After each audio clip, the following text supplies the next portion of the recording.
মেয়েটা যতই খারাপ হোক, নিজের ভালোবাসার মানুষকে অন্য একটা মেয়ের সাথে রুমের ভেতরে দেখলে কে না কষ্ট পাবে। মুখের উপর দরজা লাগিয়ে দেওয়ায় রূপসা ভীষণ রেগে যায়, সেই সাথে তার খারাপও লাগে। অলি এখন থেকে আলবি রুমে থাকবে, ভাবতেই তার হাত পা কাঁপছে। রূপসা কফির মগটা নিয়ে নিজের রুমে ফিরে আসে, কান্না পাচ্ছে। কফির মগটা টেবিলের উপরে রেখে সে দুকুরে কেঁদে উঠলো। আর পারছি না সহ্য করতে। রূপা আপু, ইয়াদ ভাইয়া অপেক্ষা করছে, তাড়াতাড়ি চলো, নইলে ভাইয়া কিন্তু আমাদের রেখে চলে যাবে। উর্মিলার কথা রূপসার চোখ জোড়া মুছে ব্যাগটা কাঁধে তুলে নিল। ফোনটা হাতে নিতেই তার ফোনে একটা ছোট্ট মেসেজ আসে। রূপসা মেসেজটা ওপেন করলো। মাঝে মাঝে একটু ধৈর্য রাখতে হয়, নইলে পরিস্থিতি আরো বেশি হাতে বাইরে চলে যায়। তোমাকে বিয়ে করতে অভিকে বাধ্য করাই যায়, তাতে কি হবে? তুমি কি পারবে ওর সাথে শান্তিতে সংসার করতে? পারবে না। সেরকম করলে অবি তোমাকে ঘৃণা করবে। তার চেয়ে আরো কয়েকটা দিন ধৈর্য ধরো। আপাতত অলির সাথে বা আলবির সাথে ভালো ব্যবহার করো, যেন তোমাকে কোনোভাবে কেউ সন্দেহ না করে। মেসেজটা দেখে রূপসা মুখ বাঁকায়। সে জানে না লোকটা কি করতে চাইছে, কিন্তু সে সত্যি আর সহ্য করতে পারছে না। রূপসা সব ভাবনার সাইডে রেখে উর্মিলার দিকে তাকিয়ে জোরপূর্বক হাসলো। তারপর ভার্সিটির উদ্দেশ্যে বেরিয়ে গেল। আলবি ডাইনিং টেবিলের সামনে দাঁড়িয়ে চুল সেট করছে। অলি সেই তখন থেকে চুপচাপ বিছানায় এক কোনায় বসে আছে। তখন অলির চিৎকার দেওয়ার কারণটা আলবি এখন অব্দি বুঝে উঠতে পারছে না। আমি যাওয়ার সময় খাবার পাঠিয়ে দিব, খেয়ে নিও। অলি কোনো উত্তর দিল না। আলবি একটা শ্বাস পেলে অলির দিকে এগিয়ে যায়। কি হলো, কিছু বলছো না কেন? অলি একবার আলবিকে পা হতে মাথা পর্যন্ত পর্যবেক্ষণ করলো। আলবি একদম স্যুট কোট পরে অফিসে যাওয়ার জন্য রেডি হয়ে গেছে। অলি বিড়বিড় করে বলল, সব দেখে নিয়েছে হয়তো। অলির কথাগুলো আলবি শুনতে পেয়েছে, তবে বুঝতে পারেনি সব দেখে নিয়েছে মানে কি। অলি একটা বিরক্তি সূচক শব্দ উচ্চারণ করে বলল, আমি না থাকলে আপনার সবকিছু আজকের উপসে আপু দেখে নিত। আলবি সরু চোখে অলির দিকে তাকায়। তখন রূপা এসেছিল। কেন এসেছিল? রূপ বলছেন কেন, আপু বলুন। অলির কথা শুনে আলবির মেজাজ খারাপ হলো। শান্ত কণ্ঠে বলল, আমার থেকে 5 বছরের ছোট, ওকে আপু ডাকতে যাবো কোন দুঃখে? অলি চোখ পাকিয়ে বলল, উনি আপনার ছোট হলে আপনার নাম ধরে ডাকছিল কেন? নাম ধরে ডেকেছে কারণ ও একটা বেয়াদব। উনি বেয়াদব না, আমার মনে হয় উনি আপনার মুখ থেকে আপু ডাক শুনতে চায়, সেজন্যই আপনি আজকে থেকে ওনাকে আপু বলে ডাকবেন। আলবি আর চোখে অলির দিকে তাকিয়ে ছোট্ট করে উচ্চারণ করলো, নো ওয়ে। আপনি হয় ওনাকে আপু বলে ডাকবেন, আর নয়তো আমি নিজে থেকে আপনাকে ভাইয়া বলে ডাকবো। অলির কথা শুনে আলবি চোখ বড় বড় করে অলির দিকে তাকায়। এদিকে অলির চেহারা দেখে বোঝা যাচ্ছে অলি ভীষণ রেগে আছে। রাগের নাকের ডকার পর্যন্ত লাল হয়ে গেছে, চোখ জোড়াও তীর তীর করছে। আলবি মৃদস্বরে বলল, তুমি একবার আমাকে ভাইয়া ডেকে দেখো না। অলি রাগে ফুসতে ফুসতে বলল, ডাকলে কি করবেন আপনি? যেটা একজন স্বামীর করা উচিত সেটাই করব, আর সেটা করার পর তুমি হয়তো ভাইয়া নামক শব্দটাই ভুলে যাবে। আলবির কথাগুলো হুমকির স্বরে বলেছে। আলবির কথা শুনে অলির রাগ মুহূর্তে পানি হয়ে যায়। সে এক শুষ্ক ঢোক গিলে অন্যদিকে তাকায়। তুমি চাইলে আমি এখনই তোমাকে সেটা ট্রেলার বা টিজার দেখাতে পারি, দেখতে চাও? অলি জিভ দিয়ে ঠোঁট পিছিয়ে পড়লো, আপনার হয়তো দেরি হয়ে যাচ্ছে, আপনার অফিসে যাওয়া উচিত। কথাটা বলার সাথে সাথেই আলবি ধপ করে অলির পাশে বসে পড়লো। অলি রিয়াক্ট করার আগে আলবি অলির চুলে হাত ডুবিয়ে অলিকে নিজের কাছে টেনে নেয়। আমি চাই তুমি আমাকে একবার ভাইয়া বলে ডাকো, আমাকে ভীষণ রাগিয়ে দাও, তারপর আমি তোমাকে সেটার জন্য শাস্তি দেওয়ার সুযোগ পেয়ে যাই। দয়া করে একবার ডাকো। আলবির কথাগুলো শুনে অলির শরীর অবশ হয়ে আসলো। সে ঠোঁট চেপে নিচের দিকে তাকিয়ে রইলো। অলিকে লজ্জা পেতে দেখে আলবি আরো ডেম্পারেট হয়ে যায়। সে যেই না নিজের শুষ্ক ঠোঁট দ্বারা অলির ভেজা ঠোঁটে চুমু দিতে যাবে, ঠিক তখনই অলি ডান দিকে ঘুরে যায়। তার ফলে চুমুটা গিয়ে অলির বাম গালের পরে। আলবি হতাশ হয়ে চোখ বন্ধ করে নেয়। কিছুক্ষণ পর অলিকে ছেড়ে দিয়ে উঠে দাঁড়ায়। এদিকে অলির ইচ্ছা করছে এই মুহূর্তে এখান থেকে অদৃশ্য হয়ে যেতে। আলবি রুম থেকে বেরিয়ে যেতে নিলে টিন্ডি নিয়ে গলায় বলে ওঠে, তাড়াতাড়ি ফিরবেন, আমার একা একা ভালো লাগে না, তাছাড়া আপনার কাছে তো ফোনও নেই। আলবি একটা শ্বাস ফেলে অলির দিকে তাকায়। ফোন কিনবো ভাবছি, তবে যদি তুমি চাও তবেই কিনবো। আলবির কথার মানে অলি বুঝে উঠতে পারলো না। অবশ্য আমি চাই আপনি ফোন কিনে নিন, নয়তো আমার দরকার হলে আমি আপনাকে কল করব কিভাবে। আলবি অলির দিকে তাকিয়ে বলল, তুমি সত্যি চাও? আজব, মিথ্যা বলবো কেন? গাইস, তোমরা কি জানো আমি 1x গেম খেলার মাধ্যমে প্রতিদিন টাকা আয় করি। এই ফিফা ওয়ার্ল্ড কাপে তোমাদের পছন্দের টিমের উপর বাজি ধরে তোমরাও যদি আমার মতো টাকা আয় করতে চাও, তাহলে এখনই গুগলে 1x সার্চ করে অফিসিয়াল ওয়েবসাইটে গিয়ে রেজিস্ট্রেশন করো। আর রেজিস্ট্রেশনের সময় যদি আমার দেওয়া special promo code 1IAN use করো, তাহলে অসংখ্য বোনাস এবং ফ্রি স্পিন পেয়ে যাবে। আর 1x কিন্তু একটা ইন্টারন্যাশনাল লাইসেন্সকৃত প্ল্যাটফর্ম এবং সবচেয়ে বিশ্বস্ত। এখানে তোমরা ক্র্যাশ ক্রিস্টালের মতো গেম খেলে সহজেই টাকা আয় করতে পারবে এবং বিকাশ নগদের মতো সকল মোবাইল ব্যাংকিং অ্যাপের মাধ্যমে সহজেই তোমাদের জেতা টাকা তুলতে পারবে। আর 24 ঘন্টা 7 দিন কাস্টমার সাপোর্ট সুবিধা তো রয়েছেই। তাই আমি এটা ব্যবহার করে আমার রেগুলার হাত খরচের টাকা আয় করি, তোমরা ওটাই করে দেখতে পারো। আলবি দুপা এগিয়ে এসে বলল, তুমি জানো আমি কেন এতদিন ফোন কিনিনি? অলি জিজ্ঞাসা দৃষ্টিতে তাকায়। আমি কিভাবে জানবো?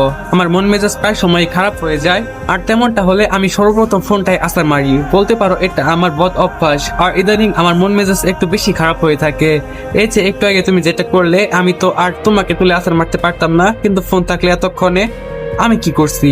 আপনি তো আমার গালে চুমু দিলেন, আমার দোষ কি? তুমি ছটফট করছিলে কেন? যেদিন তুমি এই ছটফট করা বন্ধ করবে সেদিনই আমি ফোন কিনবো, কারণ তার আগে বেশিরভাগ সময় আমার মন মেজাজ খারাপ থাকে। বলি অবাক চোখে আলফির দিকে তাকায়। আমি ছটফট করবো না তো কি করব? আপনি ওভাবে আমার দিকে তাকিয়েছিলেন কেন? আর আমার গালে চুমু দিলেনি বা কেন? আপনি আমার থেকে দূরত্ব বজায় রাখলে আমি কি কখনো ছটফট করি? আলফির মাথা খারাপ হয়ে যাচ্ছে, মনে হচ্ছে কাঞ্চরা দিয়ে ধোয়া বেরোচ্ছে। তোমার দিকে তাকাবো না তো কি আমি অন্য মেয়ের দিকে তাকাবো? আমি অন্য মেয়ের দিকে তাকালে তোমার অনেক ভালো লাগবে, তাই না? আর লিসেন, আমি তোমার গালে কিস করতে চাইনি, আমি তো। আলফি আর কিছুই বলতে পারলো না। বলি অদ্ভুত চোখে তার দিকে তাকিয়ে আছে। আপনি কি সেই রাতের মতো উল্টো পাল্টা কিছু খেয়েছেন নাকি? কোন রাতের মতো? ঋষাপুর মেহেন্দির রাতের মতো? পরের কথা শুনে আলফি নিজের চুল খামছে ধরলো। না, আমি কিছুই খাইনি, আর খেয়ে থাকলেও তোমার কাছে আর যাবো না, সেই ব্যাপারে তুমি নিশ্চিন্তে থাকো। বলি বসা থেকে দাঁড়িয়ে যায়, আলফির দিকে এগিয়ে এসে বলে, তাহলে কোথায় যাবেন?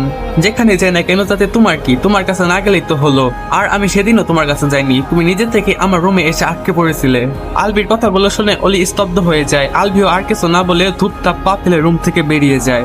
বিকেলের দিকে সূর্যের আলো মলিন হয়ে এসেছে। অলি ব্যালকনিতে থাকা চেয়ারের উপরে বসে বাবা মায়ের কথা মনে করে কাঁদতে কাঁদতে ঘুমিয়ে গিয়েছিল। হঠাৎ করে সে ঘুমের ঘরে অদ্ভুত কিছু অনুভব করে ধরফরিয়ে উঠে বসে। অলি মাথা চেপে ধরে জোরে জোরে শ্বাস নিতে লাগলো। কিছুক্ষণ যেতেই সে একটু স্বাভাবিক হয়। অলি কাপা কাপা হাতটা নিজে পেটের উপরে রাখতে তার চোখ দুটো চিকচিক করে উঠলো। সে ঘুমের মাঝে পেটের মধ্যে সূক্ষ্ম নড়াচড়া অনুভব করছে। অলি বেশ কিছুক্ষণ সেভাবেই বসে থেকে রুমে ছুটে এলো। ড্রেসিং টেবিলের সামনে দাঁড়িয়ে এক দৃষ্টিতে পেটের দিকে তাকিয়ে রইল, কিন্তু তার পেটে অতটাও দৃশ্যমান হয়ে ওঠেনি। তাকে প্রথমবার দেখলে কেউ বুঝতে পারবে না যে সে একজন প্রেগনেন্ট মেয়ে। অলি পুনরায় পেটের উপরে হাত রেখে বলল, আজ প্রথমবারের মতো তোর অস্তিত্ব অনুভব করলাম। প্রথমবার মনে হলো তুই সত্যি আমার মাঝে আছিস। আমি তোর জন্য একটা নাম দিয়ে রেখেছি, শুনবি? অলি হালকা হাসলো, তার চোখে পানি, কিন্তু ঠোঁটের কোণে হাসির রেখা। আলো, তুই আমার আলো। অলি কিছুক্ষণ চুপ থেকে বলল, আমি জানি না তুই ছেলে নাকি মেয়ে, কিন্তু আমি তোকে আলো বলেই ডাকবো, বুঝলি? তবে তুই যদি ছেলে হোস তাহলে তোর ভালো নাম হবে আরিশ, আর যদি তুই মেয়ে হোস তাহলে তোর নাম হবে আরশি। অলির ভাবনার মাঝে দরজায় কেউ নক করলো। অলি আয়নায় থাকা নিজের প্রতিবিম্বের দিকে তাকিয়ে রইলো। দরজা খুলবে নাকি খুলবে না সেটাই ভাবছে। অলি পা টিপে টিপে দরজা খানিকটা খুলে বাইরে ওকে দিতেই দেখলো উর্মিলা আর রূপসা দাঁড়িয়ে আছে। উর্মিলাকে দেখে অলি দরজা খুলে দিয়ে সাইড হয়ে দাঁড়ালো। উর্মিলার সাথে রূপসাও রুমের ভেতরে চলে এলো। অলি ভালো করে তাকিয়ে দেখলো উর্মিলার হাতে একটা আচারের বাটি। অলি এদিকে এসো, দেখো তোমার জন্য কি এনেছি। আচার দেখে অলি বড় বড় পা ফেলে উর্মিলার পাশে গিয়ে বসলো। উর্মিলা হাতে থাকা বাটিটা অলির কোলের উপরে রেখে বলল, আমের আচার ফুপি বানিয়েছে, খেয়ে দেখো অনেক মজা। আচার দেখে অলির জিভে জল চলে এলো। এমনি দেশে টক আর ঝাল খেতে অনেক ভালোবাসে, তার উপর এখন যেন আরো বেশি খেতে ইচ্ছা করছে। তবে ফুপি বানিয়েছে শুনে অলি কিছুটা দমে যায়। এগুলো ফুপি বানিয়েছে? উর্মিলা হ্যাঁ বোধক মাথা নাড়ে। অলি কয়েকটা ঢোক গিলে নিজেকে নিয়ন্ত্রণ করে ফেললো। উর্মিলা অবাক চোখে তাকিয়ে বলল, খাচ্ছ না কেন? আমি আরো ভাবলাম আচার দেখে তুমি হামলে পড়বে। না আপি, আসলে আমার শরীরটা ভালো নেই। তোমার ভাই আমাকে ভাত পানি ছাড়া অন্য কিছু খেতে নিষেধ করেছে। বাহ, তুমি তো দেখছি অভির কথা অনেক মানো। তো অভি কি তোমাকে সারাদিন দরজা আটকে বসে থাকতে বলেছে? রূপসার কথা শুনে অলি চোখ কটমট করে রূপসার দিকে তাকায়। তারপর হঠাৎ করেই মেকি হেসে বলে, কি যে বলো না রূপসা, আসলে আমি একটু বেশি সুন্দরী তো, সেই জন্য হয়তো লোকেরা আমার উপর একটু বেশি নজর দেয়। সেজন্যই তো আমি নিজে থেকেই ঘরবন্দি হয়ে আসছি। অলির কথা শুনে রূপসা বসা থেকে দাঁড়িয়ে যায়। অলি, তোমার এত বড় সাহস, তুমি আমার নাম ধরে সম্বোধন করলে? অলি উত্তর না দিয়ে বাঁকা হাসলো। উর্মিলা কপাল কুঁচকে বলল, অলি তুমি রূপা আপুকে নাম ধরে ডাকলে কেন? ও তো তোমার থেকে বয়সে অনেক বড়। উর্মিলা আপু, সে বারবার তোমার ভাইয়ের নাম ধরে ডাকছে, সেটা কি তুমি শুনতে পেয়েছো? তোমার ভাই কি তার ছোট? অলির কথা শুনে উর্মিলা রূপার দিকে তাকিয়ে বলে, হ্যাঁ আমিও এটা লক্ষ্য করেছি। রূপা আপু, তুমি কেন ভাইয়ের নাম ধরে ডাকো? আগে তো এরকম করতে না। রূপসার অনেক রাগ উঠলেও নিজেকে স্বাভাবিক রেখে বলে, শোনো উর্মি, অভি আমার আপন ভাই নয়। তাছাড়া এটা তুমি জানতে নিশ্চয়ই যে তার সাথে আমার বিয়ে ঠিক হয়েছিল। সেক্ষেত্রে তাকে ভাই বলে ডাকাটা আমার পক্ষে সম্ভব নয়। তুমি ঠিক কি বলতে চাইছো? অলির কথা শুনে রূপসা আবারও বলে ওঠে, আমি বলতে চাইছি যে খুব শীঘ্রই অভি তোমাকে ঘাড় ধাক্কা দিয়ে বাড়ি থেকে বের করে দেবে, তারপর আমি অভির বউ হবো। রূপসার কথা শুনে অলি হেসে উঠলো। এই চিন্তা মাথা থেকে ঝেড়ে ফেলো, আমি মরে গেলেও আমার স্বামী তোমাকে বিয়ে করতে পারবে না। রূপসা কিছু বলতে চাইলে উর্মিলা তাকে থামিয়ে দেয়। আপু চুপ করো প্লিজ। রূপসা বলে ওঠে, উর্মি আমি বুঝতেই পারছি না যে এত কিছু জানার পরও তুমি কি করে এই মেয়েটাকে সাপোর্ট করো। উর্মিলা একবার অলির দিকে তাকায়, তারপর বলে ওঠে, আমি শুধু জানি ভাইয়া অলিকে ভালোবাসে, তাই সেসব দিয়ে যদি তার কোনো প্রবলেম না থাকে আমার প্রবলেম কেন হবে, আমি শুধু চাই আমার ভাই ভালো থাকুক। রূপসা উর্মিলার কথায় আরো রেগে যায়। হন করে বেরিয়ে যেতে নিলে অলি পেছন থেকে বলে ওঠে, আমার স্বামীকে আর একবারও নাম ধরে ডাকবে না, আর না তো আমাকে ডাকবে, সে তোমার ভাই হয়, ভাইয়া বলে ডাকবে, আর আমাকেও আজকের পর থেকে ভাই বলে ডাকতে শেখো।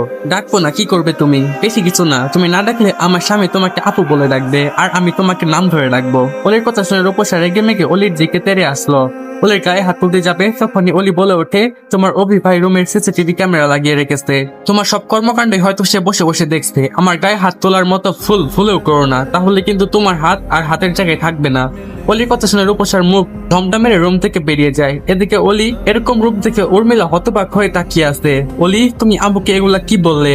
অলি একটা মুচকি হাসি দিয়ে বলল, আপু আমার মনে হয় তোমাকে ভাবি বলে ডাকতে বারণ করাটা আমার ভুল হয়েছিল। বাড়ির সবাই ভুলেই গেছে যে আমি এই বাড়ির বউ হই, তাই আমি চাই তুমিও এখন থেকে আমাকে ভাবি বলেই ডাকো। উর্মিলা মলিন হেসে বলে, যাক ভাবি, দেরিতে হলেও যে নিজের জায়গাটা ধরে রাখতে শিখেছো সেটাই অনেক। উর্মিলা চলে যেতে নিলে অলি বলে ওঠে, আর একটু থাকো না আপু, আমার একা একা ভালো লাগছে না, দম বন্ধ হয়ে আসছে।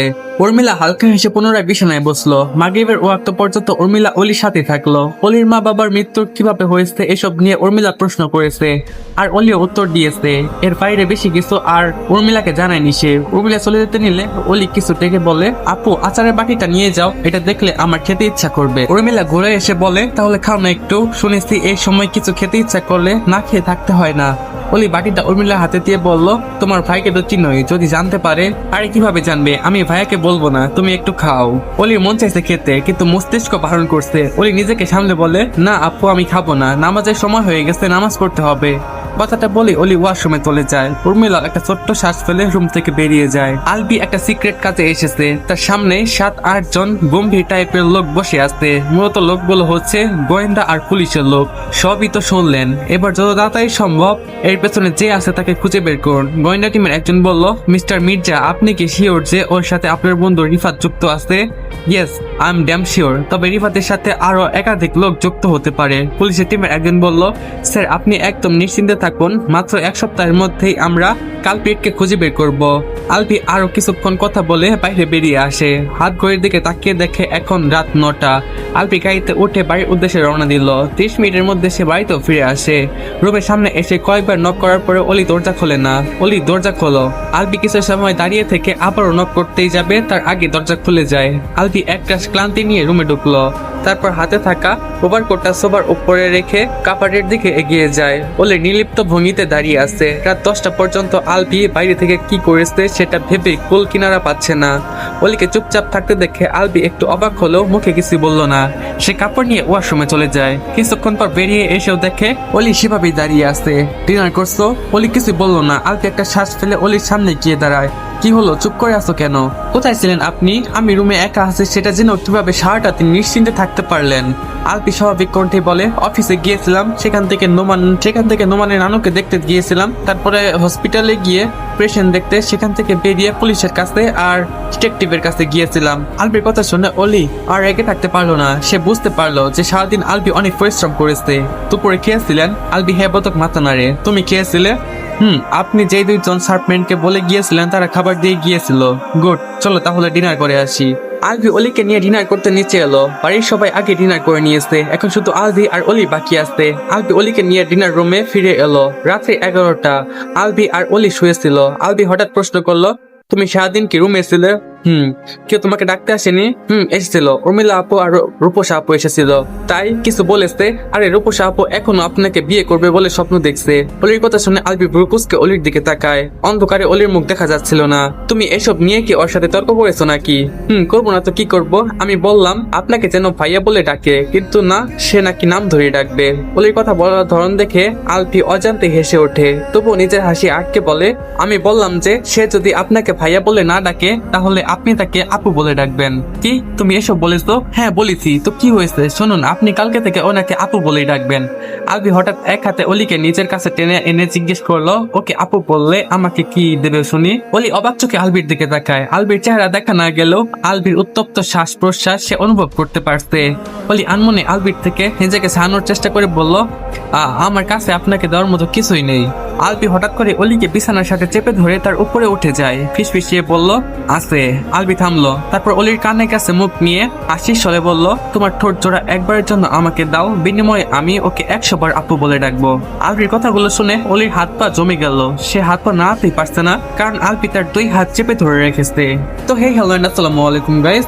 এই পার্ট এই পর্যন্তই। এই পার্টটা তোমাদের কাছে কেমন লাগছে অবশ্যই কমেন্ট বক্সে জানাবা। তো এখন থেকে নিয়মিত গল্প দিব ইনশাল্লাহ। তো সবাই আল্লাহ হাফেজ, দেখা হবে তোমাদের সাথে পরবর্তী পার্টে।